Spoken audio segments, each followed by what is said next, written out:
Before you begin, remove the top cover. Removal. Caution: use care when disconnecting the wireless antenna cables from the wireless module.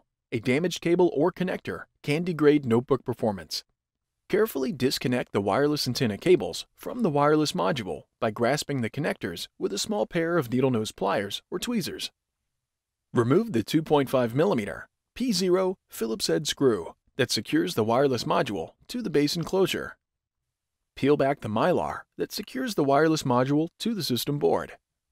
Grasp the wireless module by the edges and pull gently to remove it. Reverse this procedure to install the wireless module.